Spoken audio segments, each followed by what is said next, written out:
नमः शिवाय। हर हर महादेव। प्रिय भक्तों, आज का दिन अत्यंत ही पावन है।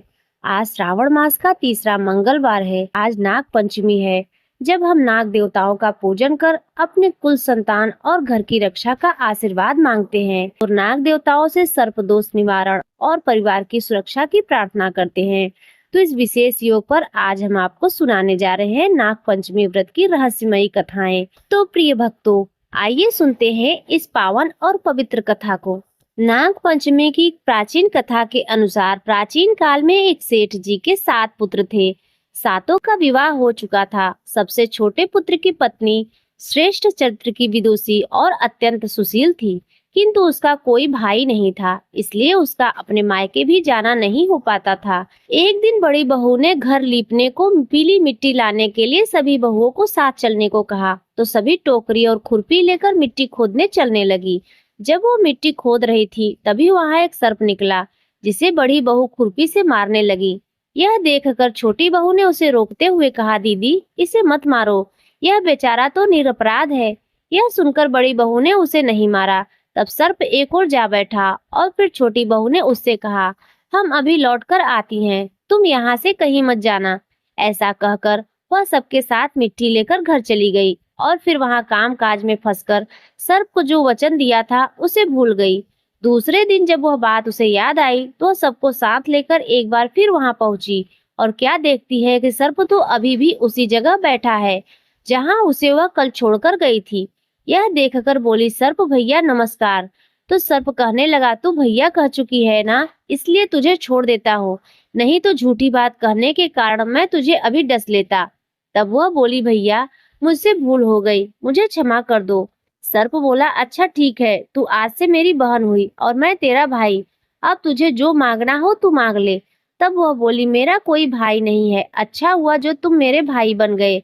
फिर कुछ दिन बीतने पर वह सर्प एक दिन मनुष्य का रूप धरकर छोटी बहू के ससुराल पहुंच गया और कहने लगा कि मेरी बहन को भेज दो। तो सब कहने लगे, इसका तो कोई भाई नहीं था, आज अचानक इसका एक भाई कहाँ से आ गया। तो वह कहने लगा, मैं दूर के रिश्ते में इसका भाई हूँ, बचपन में ही बाहर चला गया था। उसने बहुत तरह की बातें करके उन लोगों को विश्वास दिलाया। उसके विश्वास दिलाने पर घर के लोगों ने छोटी बहू को उसके साथ भेज दिया। चलते चलते बीच मार्ग में उसने बताया कि बहन, मैं वही सर्प हूँ, याद आया तुम्हें, इसलिए तो डरना नहीं, और हाँ, जहाँ चलने में कठिनाई हो वहाँ मेरी पूंछ पकड़ लेना। ऐसा कहकर वह मनुष्य एक बार फिर सर्प में बदल गया और फिर छोटी बहू ने उसके कहे अनुसार वैसा ही किया। इस तरह वह उसके घर पहुंच गई। वहाँ के धन ऐश्वर्य को देखकर वह हैरान रह गई। बहुत दिन तक वहीं रही, उसकी खूब आवभगत हुई। एक दिन सर्प की माता ने उससे कहा, बेटी, मैं एक काम से बाहर जा रही हूँ, तू अपने भाई को ठंडा दूध पिला देना। उसे यह बात ध्यान रही और उसने जल्दबाजी में गर्मा गर्म दूध अपने भाई को पिला दिया, जिससे उसका मुख बुरी तरह जल गया। यह देखकर सर्प की माता बहुत क्रोधित हुई, परंतु सर्प के समझाने पर चुप हो गई। तब उस सर्प ने कहा, अब बहन को उसके घर भेज देना चाहिए। तब सर्प और उसके पिता ने छोटी बहू को बहुत सारा धन, सोना चांदी, हीरे मोती जवाहरात, वस्त्र आभूषण देकर उसके घर पहुंचवा दिया। इतना ढेर सारा धन देखकर अब तो बड़ी बहू ने ईर्ष्या से भरकर उससे कहा, लगता है तुम्हारा बड़ा भाई बड़ा धनवान है, अरे तुझे उससे और भी अधिक धन लाना चाहिए था। सर्प अभी भी द्वार पर खड़ा था। जब उसने सुना तो सारी वस्तुएं सोने की लाकर अपने बहन को दे दी। यह देखकर बड़ी बहू ने फिर कहा, अरे इन्हें झाड़ने के लिए झाड़ू भी तो सोने की ही होनी चाहिए। अब की बार सर्प ने सोने की झाड़ू लाकर भी अपनी बहन को दे दी। सर्प ने छोटी बहू को हीरे मणियों का एक अद्भुत हार दिया। उसकी प्रशंसा उस देश की रानी ने भी सुनी तो वह राजा से कहने लगी कि महाराज, सेठ की छोटी बहू का हार उसके पास नहीं, बल्कि यहाँ मेरे पास होना चाहिए। अब तो राजा ने मंत्री को आदेश दिया कि वह उस छोटी बहू से हार लेकर शीघ्र उपस्थित हो, और यदि वह ऐसा ना करे तो उसके लिए सजा दी जाए।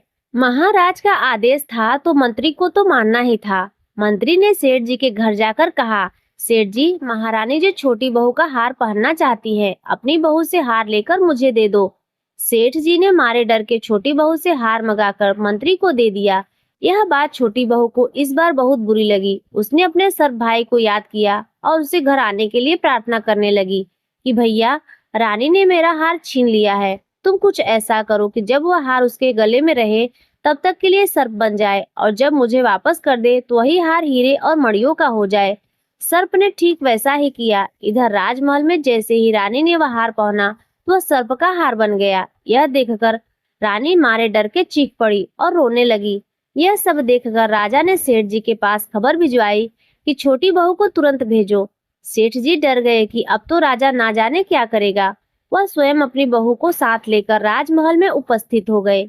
तब राजा ने छोटी बहू से पूछा, तूने क्या जादू किया है? मैं तुझे अभी दंड दूंगा। छोटी बहू कहने लगी, राजन, मेरी दृष्टता क्षमा कीजिए। यह हार तो ऐसा ही है, मेरे गले में हीरो का और मड़ियों का रहता है, और यदि इसे कोई दूसरा पहन ले तो दूसरे के गले में यह सर्प बन जाता है। यह सुनकर राजा ने वह सर्प बना हार उसे देकर कहा, अगर तुम सच कह रही हो तो अभी पहनकर दिखाओ। छोटी बहन ने जैसे ही उसे अपने गले में पहना, वह पहले की तरह ही हीरे मड़ियों का हो गया।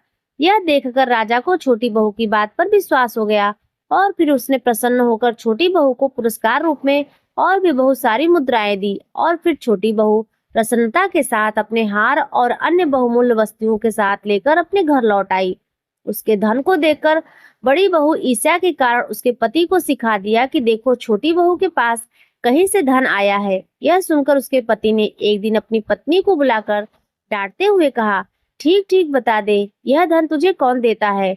तब छोटी बहू फिर से अपने सर्प भाई को याद करने लगी, और तभी उसी समय सर्प ने प्रकट होकर कहा, अगर मेरी धर्म बहन के आचरण पर तू संदेह करेगा तो मैं तुझे खा लूंगा। यह सुनकर छोटी बहू का पति बहुत प्रसन्न हुआ और उसने सर्प देवता का बड़ा सत्कार किया। मान्यता है कि उसी दिन से नाग पंचमी का यह त्योहार मनाया जाने लगा, और स्त्रियां इस दिन सर्प को भाई मानकर उनकी पूजा करती हैं। प्रिय भक्तों, अब आइए सुनते हैं नाग पंचमी की एक और महत्वपूर्ण कथा। एक बार भगवान शिव ने माता पार्वती को नागों के सपने में आने का रहस्य बताया। एक समय की बात है, भगवान भोलेनाथ और माता पार्वती जी कैलाश पर्वत की ऊंची चोटियों पर एक साथ बैठे हुए थे। हिमालय की शीतल हवा और बर्फ की ढकी चोटियों के बीच माता पार्वती जी ने भगवान भोलेनाथ से पूछा, हे स्वामी, मुझे बताइए कि सपने का क्या अर्थ होता है? क्या उसके पीछे कोई संदेश छुपा है? मनुष्य जो अपने देखते हैं उन सपनों का क्या अर्थ होता है? कृपया आप मुझे सपनों के रहस्य के बारे में बताइए। तब भगवान शिव ने मुस्कुराते हुए माता पार्वती की ओर देखा और उनसे कहा कि हे देवी, सपने हमारे अवचेतन मन की अभिव्यक्ति होते हैं। वे हमारे जीवन की घटनाओं, भावनाओं और आकांक्षाओं का प्रतिबिंब होते हैं। हर सपना कुछ न कुछ अर्थ रखता है और हमें आने वाली घटनाओं की पूर्व सूचना देता है। अब देवी पार्वती जी ने फिर से भगवान भोलेनाथ से पूछा, हे स्वामी, अगर किसी को सपने में सांप दिखाई दे तो उसका क्या अर्थ होता है? मनुष्य को सपने में सांप क्यों दिखाई देते हैं? क्या सपने में सांप देखने से मनुष्य को कोई संकेत मिलते हैं? अगर ऐसा कुछ है तो कृपया मुझे विस्तार से बताएं। तब भगवान शिव ने उत्तर देते हुए बताया कि हे पार्वती, आपने सत्य ही कहा। सपने में अगर किसी को सांप दिखाई देता है तो वह भविष्य से जुड़ा हुआ एक महत्वपूर्ण संकेत होता है। इस विषय को समझाने से पहले मैं तुम्हें एक प्राचीन कथा सुनाता हूँ। यह कथा एक राजा और एक मुनि की है। इस कथा को सुनने के पश्चात तुम्हें पता चल जाएगा कि सपने में सांप क्यों दिखाई देते हैं। इसलिए तुम इस कथा को पूरा जरूर सुनना। जो भी इस कथा को ध्यान से सुनता है उसके सपने का सुफल प्राप्त होता है, उसकी दरिद्रता दूर हो जाती है, उसके ऊपर आने वाले संकट भी टल जाते हैं। अब देवी पार्वती जी कहती है, हे स्वामी, मैं इस कथा को ध्यान से पूरा अवश्य सुनूंगी। कृपया आप मुझे वह कथा सुनाइए। तब महादेव देवी पार्वती को वह कथा सुनाते हैं और कहते हैं कि हे देवी पार्वती, प्राचीन समय में एक महाराजा हुआ करता था जिसका नाम देवदत्त था। वह राजा देवदत्त न केवल अपने पराक्रम और शौर्य के लिए प्रसिद्ध था, बल्कि वह एक धर्मपरायण और न्यायप्रिय शासक भी था। उसका राज्य बड़ा ही विशाल और समृद्ध था। उसकी प्रजा उनसे अत्यधिक प्रेम और सम्मान किया करती थी। राजा देवदत्त का आचरण निष्पक्ष, सहृदय और करुणामय था। वे अपनी प्रजा की समस्याओं को ध्यान से सुनते थे और उस समस्या का समाधान करते थे। वे नियमित रूप से धार्मिक अनुष्ठान करते थे और मेरे परम भक्त थे। राजा देवदत्त की रानी का नाम सुभद्रा था। सुभद्रा अत्यंत सौम्य, बुद्धिमान और राजा की हर स्थिति में साथ देने वाली थी। राजा और रानी की कोई संतान नहीं थी, जिससे कभी-कभी राजा बहुत परेशान रहा करता था। उस राजा ने एक दिन बड़ी ही विचित्र सपना देखा। उसने सपने में देखा कि एक मरा हुआ सांप उसके पैरों के पास पड़ा हुआ है। महाराज इस सपने को देखकर बहुत ही भयभीत हो गए। अचानक से उनकी नींद टूट गई। जागने के बाद उन्होंने यह सपना रानी सुभद्रा को जाकर बताया। राजा देवदत्त ने चिंतित होकर रानी से पूछा, हे प्रिय, मैंने सपने में एक मरा हुआ सांप देखा है, इसका क्या अर्थ हो सकता है? अब रानी सुभद्रा ने राजा को दिलासा देते हुए कहा कि हे स्वामी, सपने में हमेशा किसी न किसी संदेश का प्रतीक होते हैं, किंतु सपनों का अर्थ जानने के लिए हमें किसी विद्वान आरसी की सहायता लेनी होगी। तब महाराज अपने मंत्रियों को बुलाते हैं और उनसे कहते हैं, हे मंत्रियों, आज मैंने बड़ा ही विचित्र सपना देखा है। मैंने सपने में एक मरे हुए सर्प को देखा है, जो मेरे पैरों के पास पड़ा था। इस सपने का क्या अर्थ हो सकता है? तुम सब जाकर पता करो। तब सभी मंत्रगण जाते हैं और नगर में निवास करने वाले अनेक ऋषि मुनियों से पूछते हैं, लेकिन कोई भी उसे इस सपने का अर्थ बता नहीं पाता। वे लौटकर आ जाते हैं और महाराज से कहने लगते हैं, महाराज, हमारे राज्य में ऐसा कोई भी नहीं है जो आपके सपने का अर्थ समझा सके। फिर एक मंत्री ने महाराज के पास आकर कहता है, हे महाराज, आपके राज्य के पास स्थित जंगल में मुनि आस्तिक निवास करते हैं, जिन्होंने सर्पनाशक यज्ञ से समस्त नागों की रक्षा की थी, इसलिए उन्हें नागों का रक्षक माना जाता है। हम उन्हीं के पास जाते हैं, वहां पर अवश्य ही आपको आपके सपने का अर्थ समझा सकते हैं। फिर महाराजा देवदत्त ने आस्तिक मुनि के आश्रम पर जाने का निर्णय लिया। तब महाराज अपने सिपाहियों के साथ रथ में बैठकर आस्तिक मुनि के आश्रम पर जाते हैं। तब आस्तिक मुनि महाराज का स्वागत करते हुए पूछते हैं, हे राजन, आइए, मेरे आश्रम में आपका स्वागत है। कहिए, आपकी क्या समस्या है? किस कारण से आपका आज हमारे आश्रम में आगमन हुआ है? तब महाराज देवदत्त कहते हैं, हे मुनिवर, मैं आपके पास एक सहायता मांगने के लिए आया हूँ। मैंने नागों का एक विचित्र स्वप्न देखा है, उसी का अर्थ जानने के लिए आपके पास आया हूँ। आस्तिक मुनि कहते हैं, हे राजन, आपने सर्पों के विषय में जो भी स्वप्न देखा है, उसे निसंकोच होकर कहिए। सपने में सांप देखने का कोई न कोई अर्थ अवश्य होता है, इसलिए जो स्वप्न आपने देखा है उसे विस्तार से बताएं। महाराज देवदत्त आस्तिक मुनि से कहते हैं, हे मुनिवर, कल रात मैंने एक विचित्र स्वप्न देखा। मैंने देखा कि एक मरा हुआ सांप मेरे पैरों के पास पड़ा हुआ था। कृपया मुझे इस स्वप्न का अर्थ बताइए। आस्तिक मुनि ने ध्यानपूर्वक राजा की बात सुनी और कहा, राजन, अगर सपने में मरा हुआ सांप दिखाई दे तो इसका मतलब है कि आपके जीवन की बाधाएं और संकट जल्द ही दूर होने वाली है। यह शुभ संकेत है, इसलिए आप चिंता मुक्त होकर घर पर जाएं। इसमें भयभीत होने वाली कोई बात नहीं है। फिर महाराज देवदत्त प्रसन्न होकर आस्तिक मुनि को प्रणाम करते हैं और धन्यवाद देते हुए लौटकर अपने राज्य लौट आते हैं। इस स्वप्न के फलस्वरूप कुछ दिनों बाद राजा देवदत्त के राज्य में दुश्मनों द्वारा पैदा की गई सभी समस्याएं और संकट दूर हो गए। राजा इस संकेत से बहुत खुश हुआ। फिर अगले दिन रात को राजा देवदत्त को ऐसा ही सांप और एक सपना आया। उस सपने में राजा देवदत्त ने देखा कि वह बड़े सांप को पकड़ रहा है। जागने के बाद राजा ने तुरंत आस्तिक मुनि के पास जाकर पूछा, हे मुनिवर, मैंने सपने में देखा कि मैं एक बड़े सांप को पकड़ रहा हूँ, इसका क्या अर्थ है? आस्तिक मुनि ने कहा, हे राजन, अगर आप सपने में सांप को पकड़ते हुए देखते हैं तो यह भी एक शुभ संकेत है। यह दर्शाता है आप भविष्य में अपनी मेहनत से धन संपत्ति प्राप्त करेंगे और उसे सही तरीके से इस्तेमाल करेंगे। कुछ दिनों बाद राजा ने एक बड़े युद्ध में विजय प्राप्त की और राज्य की संपत्ति में वृद्धि हुई। राजा देवदत्त का तीसरा सपना। एक अन्य रात राजा देवदत्त ने सपने में एक सांप उड़ता हुआ दिखाई दे रहा था। जागने के बाद राजा ने तुरंत आस्तिक मुनि के पास जाकर पूछा, हे मुनिवर, मैंने सपने में एक उड़ता हुआ सांप देखा है, इसका क्या अर्थ है? आस्तिक मुनि ने कहा, राजन, अगर सपने में सांप उड़ता हुआ दिखाई देता है तो यह उन्नति और प्रगति का प्रतीक होता है। इसके बाद राजा के राज्य में व्यापार और कृषि में उन्नति होने लगी। राजा देवदत्त का चौथा सपना कुछ दिनों बाद फिर से देखा। राजा देवदत्त ने सपने में बार बार काले रंग का सांप देखा। वह चिंतित होकर आस्तिक मुनि के पास गए। राजा ने उनसे पूछा, हे मुनिवर, मैंने सपने में बार बार काले रंग का सांप देखा है, इसका क्या अर्थ है? आस्तिक मुनि ने कहा, राजन, अगर आपने बार बार काले रंग का सांप दिखाई दिया तो यह काल सर्प दोष का संकेत है। हालांकि ज्योतिष शास्त्र में इसका निवारण भी बताया गया है। आस्तिक मुनि के निर्देशानुसार राजा ने पूजा पाठ किया और दोष से मुक्ति पाई। राजा देवदत्त का पांचवा सपना फिर एक रात। राजा ने देवदत्त के सपने में हरे रंग का सांप देखा। जागने के बाद राजा ने तुरंत आस्तिक मुनि के पास जाकर पूछा, हे मुनिवर, मैंने सपने में हरे रंग का सांप देखा, इसका क्या अर्थ है?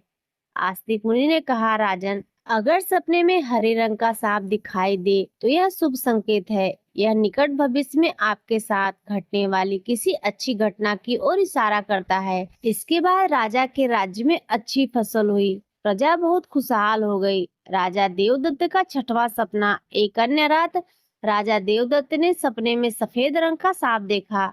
जागने के बाद राजा ने तुरंत आस्तिक मुनि के पास जाकर पूछा, हे मुनिवर, मैंने सफेद रंग का सांप देखा है, इसका क्या अर्थ है? आस्तिक मुनि ने कहा, हे राजन, सपने में सफेद रंग का सांप दिखाई देना शुभ संकेत है, जिससे धन की प्राप्ति होती है। कुछ दिनों बाद राजा को एक अज्ञात स्रोत से बहुत सारा धन प्राप्त हुआ।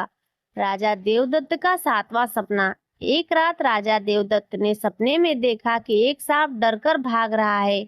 जागने के बाद राजा ने तुरंत आस्तिक मुनि के पास जाकर पूछा, हे मुनिवर, आज मैंने एक सांप को डर के भागते हुए देखा, इसका क्या अर्थ है? आस्तिक मुनि ने कहा, हे राजन, अगर सपने में सांप को किसी डर कर भागते हुए देखते हैं तो यह एक अशुभ संकेत है। यह दर्श चाहता है आपको आपके शत्रुओं से धोखा हो सकता है। कुछ दिनों बाद राजा ने एक करीबी ने उन्हें धोखा दिया, लेकिन राजा समय रहते सतर्क हो गए और उन्होंने उस मंत्री को कैद कर लिया और दंड दिया। राजा देवदत्त का आठवां सपना। एक अन्य रात राजा देवदत्त ने सपने में उसे सांप काट रहा है। जागने के बाद राजा ने तुरंत आस्तिक मुनि के पास जाकर पूछा, हे मुनिवर, मैंने आज सपने में एक सांप मुझे काट रहा है, ऐसा सपना मैंने देखा, इसका क्या अर्थ है? आस्तिक मुनि ने कहा, राजन, अगर सपने में सांप काटता हुआ दिखे या आपका पीछा करता हुआ दिखे तो यह अशुभ घटना की सूचना होती है। कुछ दिनों बाद राजा को एक गंभीर बीमारी ने घेर लिया, लेकिन वे मुनि के आशीर्वाद से ठीक हो गए। राजा देवदत्त का नौवां सपना। एक रात राजा देवदत्त ने सपने में नाग नागिन का जोड़ा देखा। जागने के बाद राजा ने तुरंत आस्तिक मुनि के पास जाकर पूछा, हे मुनिवर, मैंने सपने में नाग नागिन का जोड़ा देखा, इसका क्या अर्थ है? आस्तिक मुनि ने कहा, हे राजन, अगर सपने में नाग नागिन का जोड़ा दिखाई देता है तो यह संकेत है कि आपके पूर्वज आपको सूचना दे रहे हैं कि आपको अपने कुल देवी देवता की उपासना करनी चाहिए। राजा ने मुनि के निर्देशानुसार कुल देवी देवता की उपासना की, जिससे उसके राज्य में सुख शांति बनी रही। राजा देवदत्त का 10वां सपना। एक रात राजा देवदत्त ने सपने में सांप के बच्चे को देखा, उसके सिंहासन पर बैठे हुए थे।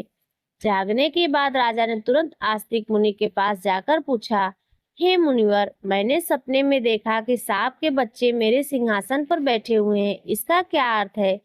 आस्तिक मुनि ने कहा, राजन, यदि आपको सांप के बच्चे सिंहासन पर बैठे हुए दिखाई दिए हैं तो इसका बहुत ही शुभ संकेत है कि आपके घर में जल्द ही संतान का आगमन होगा। आपका पुत्र महान बनेगा और आपके राज्य का उत्तराधिकारी होगा। कुछ महीनों बाद रानी सुभद्रा ने एक पुत्र को जन्म दिया। वह पुत्र बड़ा होकर एक महान राजा बना और अपने पिता के राज्य का उत्तराधिकारी बना। राजा देवदत्त का 11वां सपना। एक रात राजा देवदत्त ने सपने में सांप और नेवले की लड़ाई देखी। जागने के बाद राजा ने तुरंत आस्तिक मुनि के पास जाकर पूछा, हे मुनिवर, मैंने सपने में सांप और नेवले की लड़ाई देखी, इसका क्या अर्थ है? आस्तिक मुनि ने कहा, हे राजन, अगर सपने में सांप और नेवले की लड़ाई हुई देखते हैं तो इस बात का संकेत है कि आपके सामने आपके गुप्त शत्रु का खुलासा हो जाएगा और उसके साथ आपकी लड़ाई भी होगी। कुछ दिनों बाद राजा के गुप्त शत्रु का पर्दाफाश हुआ और राजा ने उसे परास्त कर दिया। उसके बाद राजा देवदत्त ने 12वीं बार सपना देखा। देवदत्त ने सपने में देखा कि एक सांप शिवलिंग से लिपटा हुआ है। जागने के बाद राजा ने तुरंत आस्तिक मुनि के पास जाकर पूछा, हे मुनिवर, मैंने आज सपने में शिवलिंग से लिपटा हुआ सांप देखा, इसका क्या अर्थ है? आस्तिक मुनि ने कहा, हे राजन, अगर सपने में सांप को शिवलिंग से लिपटा हुआ देखते हैं तो यह दर्शाता है कि भगवान शिव आपको कृपा प्राप्त होगी, आपकी कोई विशेष मनोकामना पूर्ण होगी। इसके बाद राजा ने भगवान शिव की आराधना की और उनकी विशेष मनोकामना पूर्ण हुई। राजा देवदत्त का 13वां सपना। एक रात राजा देवदत्त को भयंकर सपना आया। उन्होंने देखा कि एक काला सांप उनकी छाती पर आकर बैठा है। राजा बहुत भयभीत हो गया और तुरंत आस्तिक मुनि के पास पहुंचा। हे मुनिवर, मैंने आज एक भयंकर सपना देखा। एक काला सांप मेरी छाती पर आकर बैठा था, इसका क्या अर्थ है? राजा ने घबराते हुए पूछा। आस्तिक मुनि ने गंभीर स्वर में कहा, हे राजन, यह सपना आपके लिए एक गंभीर चेतावनी है। इसका अर्थ है कि आपकी मृत्यु निकट है। आपको तुरंत भगवान शिव की शरण में जाना चाहिए और उनकी आराधना करनी चाहिए। वे ही आपको इस संकट से बचा सकते हैं। राजा देवदत्त भयभीत हो गया और तुरंत भगवान शिव की आराधना करने लगा। उसने कठोर तपस्या की और भगवान शिव को प्रसन्न करने के लिए अनेक यज्ञ और अनुष्ठान किए। भगवान शिव राजा देवदत्त की भक्ति और तपस्या से प्रसन्न हो गए और उन्होंने प्रकट होकर कहा, हे राजन, मैं तुम्हारी भक्ति और तपस्या से प्रसन्न हूँ। तुम्हें अपनी मृत्यु के भय से नहीं बल्कि सच्चे मन से मेरी आराधना की है, इसलिए मैं तुम्हें आशीर्वाद देता हूँ कि तुम्हारी आयु लंबी होगी और तुम स्वस्थ एवं सुखी जीवन जियोगे। राजा देवदत्त ने श्रद्धा पूर्वक कहा, हे महादेव, आपकी कृपा से मेरी आयु लंबी हो गई। मैं आपके आशीर्वाद के लिए अत्यंत आभारी हूँ। मैं सदा आपकी आराधना करता रहूंगा।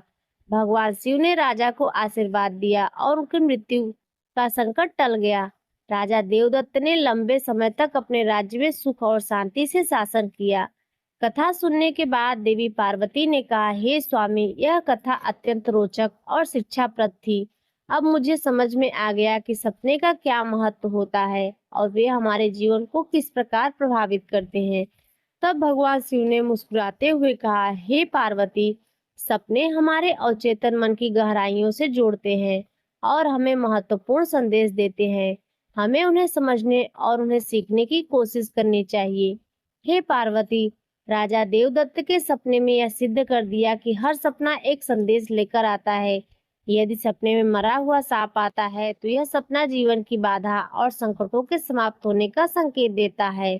यह एक शुभ संकेत है। कठिनाइयां दूर हो रही हैं और सुखद समय आने वाला है। यदि सपने में कोई सांप को पकड़ता है तो यह सपना दर्शाता है यदि व्यक्ति अपनी मेहनत से धन संपत्ति प्राप्त करेगा और उसे सही तरीके से इस्तेमाल करेगा। यह सफलता और समृद्धि का प्रतीक है। यदि सपने में उड़ता हुआ सांप दिखता है तो यह सपना उन्नति और प्रकृति का प्रतीक है। इसका अर्थ है कि व्यक्ति के जीवन में विकास और तरक्की होगी। यदि सपने में काले रंग का सांप दिखाई दे तो यह काल सर्प दोष का संकेत है। यह अशुभ होता है, लेकिन इसका निवारण संभव है, जिससे व्यक्ति को राहत मिल सकती है। यदि सपने में हरे रंग का सांप दिखता है तो यह शुभ संकेत है और निकट भविष्य में अच्छी घटनाओं का पूर्वाभास कराता है। यह सुख समृद्धि का प्रतीक है। यदि सपने में सफेद रंग का सर्प दिखाई दे तो यह धन की प्राप्ति का संकेत है। यह सपना आर्थिक समृद्धि और सफलता की ओर इशारा करता है। यदि सपने में कोई सांप मनुष्य से डरकर दूर भाग रहा है तो यह अशुभ संकेत है। यह दर्शाता है कि शत्रुओं से धोखा हो सकता है।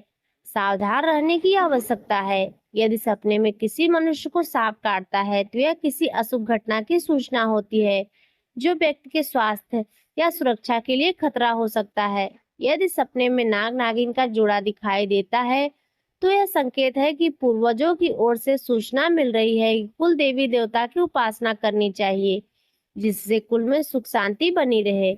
यदि सपने में कोई सांप सिंहासन पर बैठा हुआ दिखाई दे तो यह सपना आने वाली संतान के संकेत देता है। जो कि महान बनेगा और राज्य करेगा। यह शुभ और उत्साहवर्धक सपना है। यदि सपने में सांप और नेवले की लड़ाई दिखाई दे, तो यह गुप्त शत्रु के खुलासे और उसे संघर्ष का संकेत है। व्यक्ति को सतर्क रहना चाहिए, अपने शत्रुओं का सामना करने के लिए तैयार रहना चाहिए। यदि सपने में कोई सांप शिवलिंग से लिपटा हुआ दिखाई दे, तो यह भगवान शिव की कृपा और किसी विशेष मनोकामना की पूर्ति का संकेत है। यह अत्यंत शुभ और आध्यात्मिक सपना है। यदि किसी मनुष्य को कोई काले रंग का नाग छाती पर बैठा हुआ दिखाई दे, तो यह निकट मृत्यु का गंभीर संकट का संकेत है। इससे व्यक्ति को भगवान की शरण में जाकर उनका आशीर्वाद प्राप्त करना चाहिए। इस प्रकार भगवान शिव ने देवी पार्वती के सभी सपनों के रहस्यों के बारे में बताया। तो प्रिय भक्तों, आज की यह नाग पंचमी की कथा यहीं पर संपन्न होती है। यदि आपको आज की कथा अच्छी लगी हो तो वीडियो को लाइक कर दीजिए और चैनल को सब्सक्राइब कर दीजिए और कमेंट में हर हर महादेव अवश्य लिखिए।